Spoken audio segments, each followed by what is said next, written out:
Hello friends, welcome back to మన cinema కథలు. 4000 కోట్ల భారీ బడ్జెట్, ఇండియన్ కల్చర్లోనే మోస్ట్ ఎపిక్ స్టోరీ, దానికి తోడు మైండ్ బ్లాంక్ అయ్యే కాస్టింగ్. ఇన్నీ పెట్టుకొని టీజర్ రిలీజ్ చేస్తే ఇంటర్నెట్ షేక్ అయిపోవాలి కదా. కానీ తీరా చూస్తే ఆ టీజర్ కాస్త సోషల్ మీడియాలో ఫుల్ ట్రోల్ స్టఫ్ అయిపోయింది. అసలు రామాయణం టీజర్లో ఏం జరుగుతోంది బాస్? ఆ విఎఫ్ఎక్స్ షాట్స్ ఏంటి? ఆ ఏఐ షాట్స్ ఏంటి?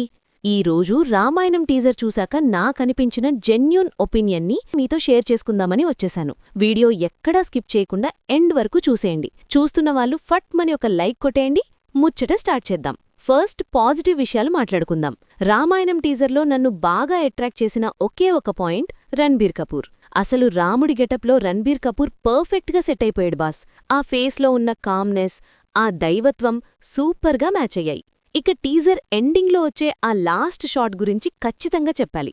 మన రాకింగ్ స్టార్ యష్ రావణాసురుడి గెటప్లో పుష్పక విమానం ఎక్కుతున్న ఆ బ్యాక్ షాట్ కాస్త ఇంట్రెస్టింగ్గా, ఎంగేజింగ్గా అనిపించింది. టీజర్ మొత్తానికి హైలైట్ అంటే ఆ ఎండింగ్ షాటే. ఇక అసలు మ్యాటర్లోకొస్తే టీజర్లో ఒక్కటంటే ఒక్క డైలాగ్ కూడా లేదు బాస్. కేవలం విజువల్స్, మ్యూజిక్తోనే నడిపించేశారు. రామాయణం కథ మనందరికీ తెలిసిందే. మళ్ళీ అదే కథని ఇప్పుడు ప్రెజెంట్ చేస్తున్నప్పుడు ఈ జనరేషన్కి తగ్గట్టు మైండ్ బ్లోయింగ్ టెక్నాలజీ వాడాలి. ఇప్పుడున్న ఆడియన్స్ని అట్రాక్ట్ చేసేలా ప్రెజెంట్ చేయాలి. అప్పుడే జనాలు కనెక్ట్ అవుతారు. కానీ టీజర్లో ఆ విజువల్ గ్రాండియర్ అస్సలు కనిపించలేదు. ఒక్క షాట్ కూడా రియలిస్టిక్గా లేదు బాస్. 4000 కోట్ల బడ్జెట్ అంటున్నారు. అసలు ఇంత బడ్జెట్ పెట్టుకుని ఇవేం షాట్సో నాకైతే అర్థం కాలేదు. ఆ విజువల్స్ చూస్తుంటే విఎఫ్ఎక్స్ షాట్స్ అనడానికన్నా ఎక్కడో ఏఐలో ప్రాంప్ట్ ఇచ్చి జనరేట్ చేసిన ఏఐ షాట్స్ లాగా ఉన్నాయి చాలా చోట్ల.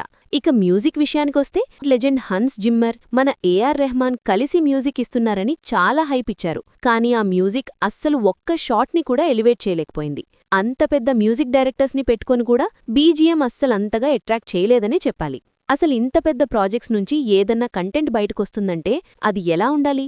రిలీజ్ చేసిన ప్రతి content up to the mark ఉండాలి. అంతేకాని ఏదో హడావిడిగా చెయ్యాలి అని ఎలా పడితే అలా లాగించేసేటట్టు అయితే ఏం ఉపయోగం? ట్రోల్ స్టఫ్ అవ్వడం తప్ప. మేకర్స్కి ఇంకా టైం పడితే ఒక మంచి పోస్టర్తో సరిపెట్టుకుంటే అయిపోయేది కదా. ఇలా పువర్ విఎఫ్ఎక్స్ని బ్యాడ్గా ప్రొజెక్ట్ చేసి ట్రోల్ అవ్వడం దేనికి? నెక్స్ట్ మంచి టైం చూసుకొని పర్ఫెక్ట్గా వదిలి ఉంటే బావుండేది. ఇప్పుడేదో టీజర్కి కొంచెం తేడా కొట్టింది కానీ మూవీ కూడా ఇలా అవ్వకుండా మేకర్స్ మంచిగా టైం తీసుకొని అవుట్పుట్ని పర్ఫెక్ట్గా మార్చి అందరూ ఎంజాయ్ చేసేలా రావాలని కోరుకుందాం. సో ఫ్రెండ్స్, నా వర్కైతే టీజర్ అంతగా అట్రాక్ట్ చేయలేదు. మరి మిగిలిన వాళ్ళకి ఎలా అనిపించిందో, ఆ విఎఫ్ఎక్స్ షార్ట్స్ అండ్ మ్యూజిక్ మీద మీ ఒపీనియన్ ఏంటో కింద కమెంట్స్లో గట్టిగా చెప్పేయండి. మీ కమెంట్స్ చదవడానికి నేను వెయిటింగ్. ఇలాంటి మరెన్నో genuine cinema reviews and updates కోసం మన సినిమా కథలు ఛానల్ని సబ్స్క్రైబ్ చేసుకోండి. Bye bye.